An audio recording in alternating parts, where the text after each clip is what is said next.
अच्छा, next important चीज़ जो responsiveness में बड़ी इंपॉर्टेंट रहती है वो लेआउट्स का आइडिया होना चाहिए तुम लोगों को। लेआउट से मुराद, अब हमने पोजीशंस पढ़ी हुई ऑलरेडी, ठीक है। डिस्प्ले फ्लेक्स हो गया, डिस्प्ले ब्लॉक्स हो गया, इनलाइन ब्लॉक हो गए, ये सारी चीज़ें हमने पढ़ी हुई हैं। साथ ही हमने पोजीशंस भी पढ़ी हुई हैं, position absolute, position relative, position fix, position sticky, ये सारी कुछ होती हैं। लेकिन अब उस रिस्पॉन्सिवनेस में किसको ज़्यादा माइंड में रखना और क्या आना चाहिए लेआउट से मुताबिक, उस चीज़ को अंडरस्टैंड करते हैं। सबसे पहले समझते हैं एब्सोल्यूट होता क्या है और एब्सोल्यूट को करेंगे कैसे काम, एब्सोल्यूट पे काम कैसे करेंगे, पहले उसको समझ लो। Simple, H T M L C S S file से मेरे पास दो बॉयलर प्लेट क्रिएट किए मैं एक बॉक्स ले लेता हूँ और बॉक्स को यहाँ जाके विड्थ और हाइट दे के साइड स्टाइल कर लेता हूँ, ठीक है। और एक काम करता हूँ, मैं बॉडी को कलर दे ही देता हूँ यार, बीजी कलर दे ही देता हूँ ताकि नज़र आए। बीजी कलर देता हूँ, या छोड़ो, बीजी कलर को गोली कराओ यार, आ गए हैं इसकी तो वाइट, ठीक है। ठीक है, अगर मैं बॉक्स को उठाता हूँ और मैं बॉक्स दे देता हूँ अराउंड, विड्थ दे देता हूँ अराउंड 400 पिक्सल, हाइट दे देता हूँ 400 पिक्सल, तो मैं पता है क्या आने वाला है। बीजी कलर देता हूँ रेड, ठीक है। तो स्क्रीन पे एक रेड कलर का बॉक्स दिख रहा होगा, अगर मैं जाऊँ स्क्रीन के ऊपर तो रेड कलर का बॉक्स मस्ट आएगा तुम्हारे सामने, ठीक है। अब मुझे, अगर मैं इस बॉक्स को जाके दे दूं डिस्प्ले, सॉरी पोजीशन देता हूँ रिलेटिव, पहले पोजीशन एब्सोल्यूट को समझ लेते हैं, पोजीशन एब्सोल्यूट समझ लेते हैं। पोजीशन एब्सोल्यूट क्या करता है, इसको अथॉरिटी दे देता है अपने पेरेंट के मुताबिक कहीं भी मूव करने के लिए।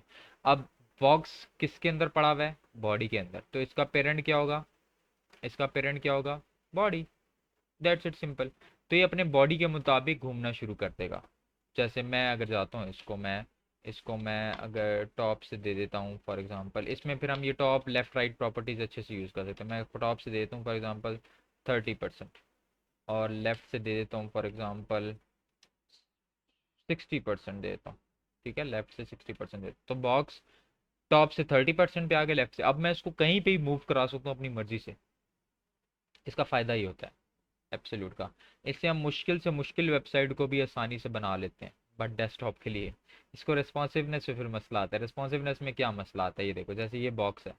अब मैं जब इस बॉक्स को, इसको मैं थोड़ा सा बड़ा करता हूँ ताकि नज़र आए तुम लोगों को।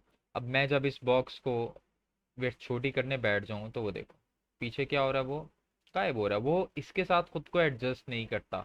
जैसे पिक्सल्स एडजस्ट नहीं करते ना खुद को स्क्रीन के साथ, इस तरह एब्सोल्यूट भी एडजस्ट नहीं करता। तो अगर पूरी वेबसाइट तुम लोग उठा के एब्सोल्यूट से बना सकते हो, जैसे फॉर एग्जांपल मुझे एक चीज़ यहाँ पे चाहिए, तुम लोग एब्सोल्यूट करके यहाँ फेंक दोगे उसको, दूसरी चीज़ यहाँ चाहिए, उसको एब्सोल्यूट करके विड्थ और हाइट को सेट करके यहाँ फेंक दिया, तो डेस्कटॉप वर्जन के लिए तो आराम से बन जाएगी, लेकिन उसको रिस्पॉन्सिव करने में बहुत प्रॉब्लम्स आएंगी, एब्सोल्यूट वाले को स्पेशली। तो उसके लिए हम यूज़ करते हैं ज़्यादातर फ्लेक्स। अब समझते हैं फ्लेक्स क्या होता है। जैसे फॉर एग्जांपल मैंने इसी बॉक्स को क्रिएट किया था और उसको पोजीशन एब्सोल्यूट दी थी, ठीक है। इसी बॉक्स को मैं फॉर एग्जांपल फ़िलहाल मैं इस बॉक्स को देता हूँ बॉक्स 1 और दो बॉक्सेस कर लेता हूँ, ठीक है। और पेरेंट के अंदर कर दूंगा, इसको बॉक्स 1 कर देता हूँ ताकि गायब ना हो बॉक्स। और इसको 300 कर लेते हैं, ज़्यादा बड़े हो जाएंगे। 300 कर लेते हैं, 300 पिक्सल विड्थ दे देते हैं, 300 पिक्सल हाइट देते हैं इसको, ठीक है। थोड़ा छोटा हो जाएगा बॉक्स, ये आ गया। मुझे दो बॉक्सेस चाहिए तो इसी को डुप्लीकेट करके कर लेते हैं, दो बॉक्स 2 कर लूँगा और सेम कॉपी पेस्ट कर लूँगा, ठीक है। लेकिन मैं इसको थोड़ा सा बॉर्डर भी देता हूँ ताकि डिफरेंस नज़र आए, तो मैं बॉर्डर देता हूँ, बॉर्डर दे देता हूँ for example 2 pixel, 3 pixel, solid, solid black, ठीक है। तो बॉक्स आ गया, इसी को डुप्लीकेट करके हम कर लेते हैं दूसरा बॉक्स भी रेडी। तो इसको मैं कर लेता हूँ बॉक्स 2, सॉरी बॉक्स 2। देखो दो बॉक्सेस आ चुके हैं। अगर मैं इन दोनों को एक पेरेंट के अंदर रख लूँ, तो तुम्हें पता है फ्लेक्स के लिए पेरेंट लाजमी होता है, तो मैं एक पेरेंट भी ले लेता हूँ और पेरेंट के अंदर रख लेता हूँ। और मैं पेरेंट को जाके यहाँ पे कॉल करके कहता हूँ हैशटैग पेरेंट, उसको पहले विड्थ हाइट दूंगा, पहले विड्थ 100%, हाइट 100%, और इसको बीजी कलर देते हैं ताकि पता चले पेरेंट लग गया। और इसको देता हूँ मैं कलर पिस्क, हाँ ये ठीक है। तो हमारे पास कुछ बैकग्राउंड कलर भी आ गया। अगर मैं पेरेंट को दे दूं डिस्प्ले फ्लेक्स, तुम्हें पता है क्या होने वाला है, जिसने मेरे से पढ़ा हुआ है तो उसको पता होगा डिस्प्ले फ्लेक्स से होता क्या है।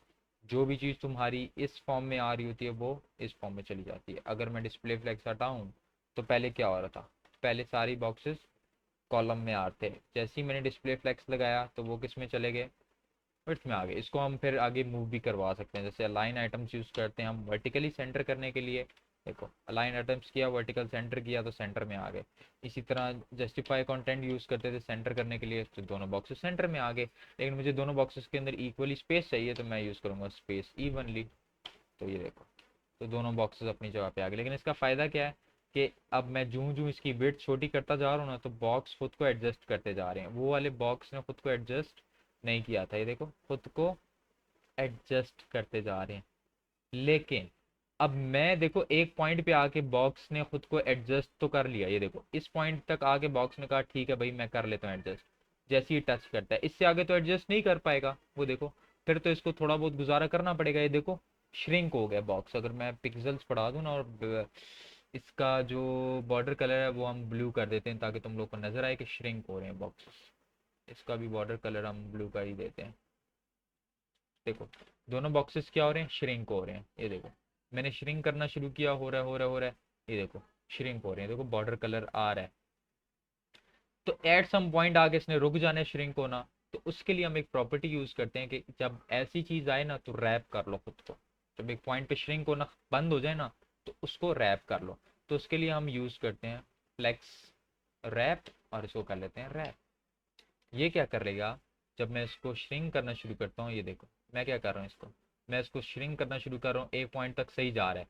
जैसे ही ये इसको टच होगा, इससे आगे श्रिंक तो नहीं हो सकता ना, गड़ज उसने खुद को क्या कर दिया, रैप कर दिया।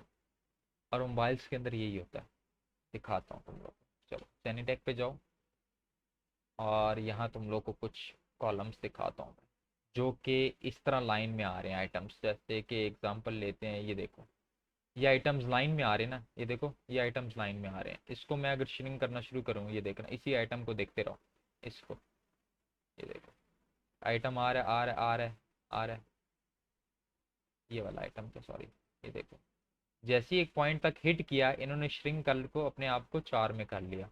ठीक है, इसमें और भी चीज़ें थी जो श्रिंक हुई होंगी, जैसे कि ये बॉक्सेस हैं। ये देखो एक पॉइंट तक ठीक है, जैसे ही इस पॉइंट पे आया 4 में होगी, जैसे ही एक पॉइंट आया श्रिंक करके खुद को एक कॉलम के अंदर रख दिया। तो हम ये प्रॉपर्टी यूज करते हैं जब हमने किसी चीज़ को रैप में करना हो। ठीक है, तुम लोग समझ आ गए कि फ्लेक्स रैप की यूज करते हैं हम। मोबाइल की रिस्पॉन्सिवनेस के लिए फ्लेक्स को ज़्यादा प्रायोरिटाइज किया जाता है। हाँ जहाँ जरूरत पड़ेगी एब्सोल्यूट को भी यूज करेंगे भाई, लेकिन बहुत कम यूज करना है एब्सोल्यूट का, याद रखना। तुम अच्छी से अच्छी चीज़ भी एब्सोल्यूट पे आराम से बना लोगे लेकिन फ़ायदा नहीं है। तो अगर मैं एक और प्रॉपर्टी होती है जिसको कहते हैं, फॉर एग्जांपल ये ख़त्म करता हूँ फ्लेक्स रैप, और मेरी वेबसाइट कुछ ऐसी दिख रही है, लेकिन हमारे पास एक और प्रॉपर्टी होती है जिसका नाम है फ्लेक्स डायरेक्शन। और फ्लेक्स डायरेक्शन में क्या करता हूँ मैं, इसको कॉलम, तो वो चीज़ क्या आ जाएगी कॉलम में। इसके बाद हमारे पास, मैं अगर इसके एक का कलर कर देता हूँ येलो ताकि तुम लोग को बॉक्स में डिफरेंट नजर आए। ठीक है, एक ग्रीन है एक रेड है। इसी के साथ फ्लेक्स कॉलम की जगह हमारे पास और कौन कौन सी प्रॉपर्टीज होती हैं इसको देखो, एक सेकंड मैं दोबारा लिखता हूँ इसको, फ्लेक्स डायरेक्शन। और यहाँ पे हमारे पास आ रहा है कॉलम रिवर्स। तो उसने क्या कर दिया, कॉलम को रिवर्स फॉर्म में कर दिया। ग्रीन नीचे आ गया, रेड ऊपर चला गया। तो इस तरह हम इन चीज़ों को यूज़ करते हुए फ्लेक्स को हम मोस्टली यूज़ करेंगे। तो फ्लेक्स की अच्छी अंडरस्टैंडिंग होनी चाहिए तुम लोग को, फ्लेक्स होता क्या है, कैसे यूज़ करेंगे, इसका फ़ायदा क्या है। लेकिन इसका फ़ायदा तुम लोग को समझ आ गया होगा कि एक पॉइंट पे आके इन्होंने खुद को श्रिंक करना शुरू कर देना और यहाँ पे आके खुद को एडजस्ट कर लेंगे। तो इनका हम यूज़ करेंगे अपने पास। ठीक है।